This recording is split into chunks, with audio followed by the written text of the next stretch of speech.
Hi everyone, in this video I'd like to talk about fall maintenance on elm bonsai like this.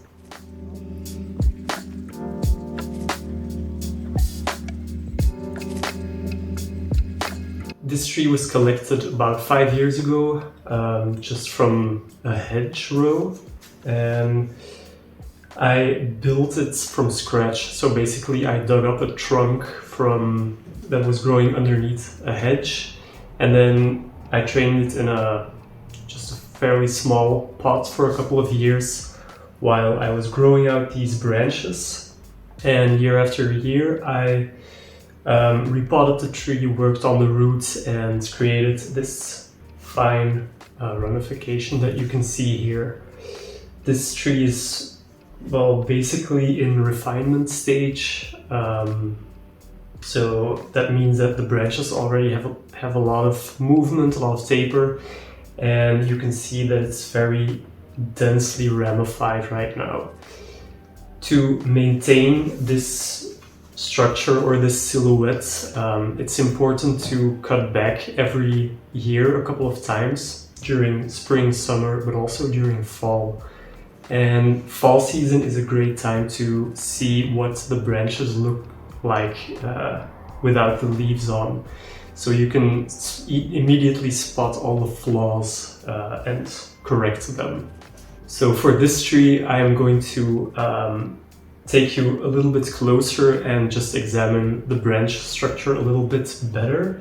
I'm also going to prune a couple of branches. I'm also going to wire the branches to create a more open silhouette and close in some of the other open parts, or parts that need to be covered, for example.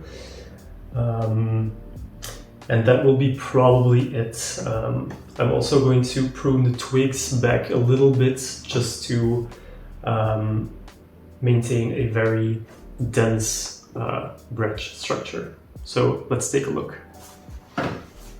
I'm going to start from the back of the tree because on this side you can see how the tree was built over the years. I trunk chopped it here, which left a pretty big scar that hasn't closed yet. Elm trees are, well, very reluctant to close in wounds. You can see the calluses growing over the deadwood in the middle, but it will probably take another couple of years till it's fully closed. One of the downsides of this tree is that it doesn't have a lot of taper, so going from the base up to the top, the thickness is almost the same, and here where the trunk was chopped or cut, there's even a little bit inverse taper. So maybe during the summer I will take away some live wood here just to make it a bit more narrow and correct the inverse taper. That's something that I've neglected to do when I originally collected this tree, but now that I'm a couple of years older and wiser, I will correct this inverse taper as well. Here you can see the first branch on the left. This is the biggest branch, so you could say it's the main branch, or the focal point of this tree. My approach to growing branches on deciduous trees is to let them grow out during spring, wire them, give them a bit of movement, and then I remove the wire pretty quickly. Then I cut it back and let it grow again. And when you repeat this process over and over, you get branches that have a lot of movement. So you can see after 1 centimeter it goes up, and then 1 centimeter further it turns again. And it also has a nice taper, so this part is thicker and it gradually gets thinner towards the ends of the branches. During fall, I remove parts of the tips just to maintain a clear silhouette. So for example, on this twig, I would cut it back to about 1 or 2 nodes. Here it's the same. And then during spring, new growth will appear from those 2 shoots, 2 buds that are still on it. Here's an example of a branch that I didn't cut back enough.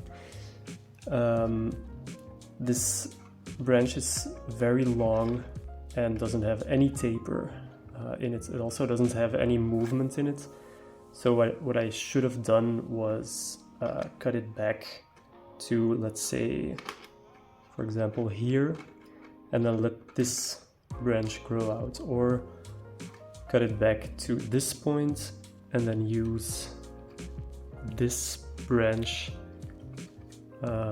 to cover this part just by wiring it and correcting its position.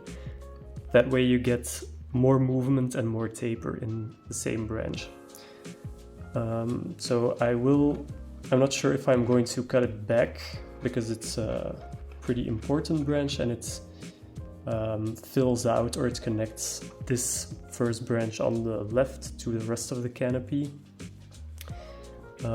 Otherwise, if I want perfection, I would probably have to cut it, but we'll see how it works in the entire silhouette of the tree. When you look at the tree from the front, there's still a bit of a gap over here. What I've done over the years is try to use this branch to make like one canopy out of the whole tree, but it still needs a bit of growth here. And this back branch should come more towards the left to cover up this open gap or empty space here. You can see that there are also a lot of suckers here. That's just like twigging that grows directly onto the onto the trunk of the tree. I usually remove these if I don't need them. Otherwise, you can easily use them to create new branches over maybe 2 years' time. Now I am going to just lightly prune the tree and then apply some wire to some of the branches to make a bit of a more compact shape.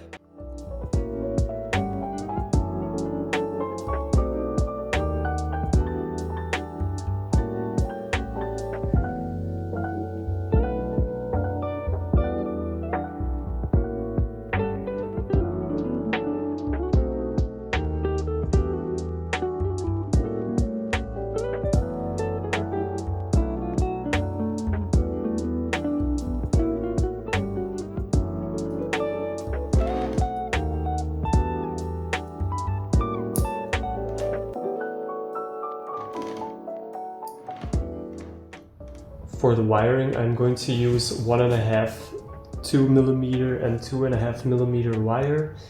I'm going to adjust some of the secondary branches to fill in some negative space here and there on the tree.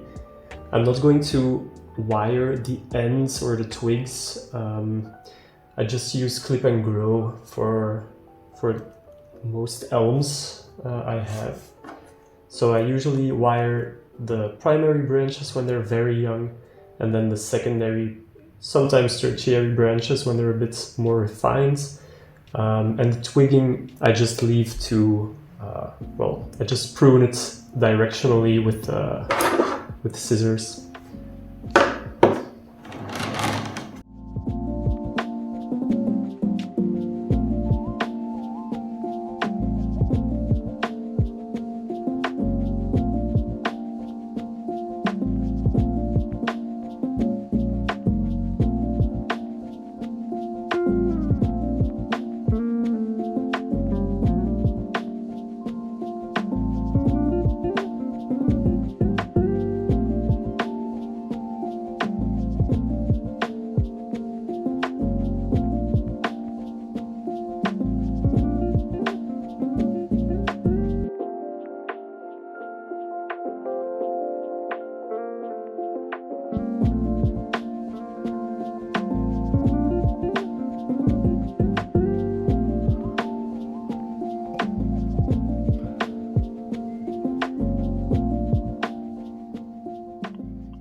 I finished wiring the tree. As you can see, there's not much wire on it. As a tree ages, the goal is to use less and less wire every time you style it. So for this tree, this is enough. I managed to fill in a couple of the empty spaces that were bothering me. And this gap between the main branch and the rest of the canopy is now also closed. I did that just by adding a guy wire to one of these secondary branches and pulling it closer towards the trunk. I also used 2 smaller branches from the main trunk, or from the back of the trunk, to close in this part of the tree. So that's it for today. Next spring I will let it grow out again, and then cut it back a couple of times, and the wire will probably be removed somewhere when the main growth is starting to harden off. That will probably be in May or June of next year. I hope you enjoyed this video. Please like and subscribe for more content, and I will see you in the next one.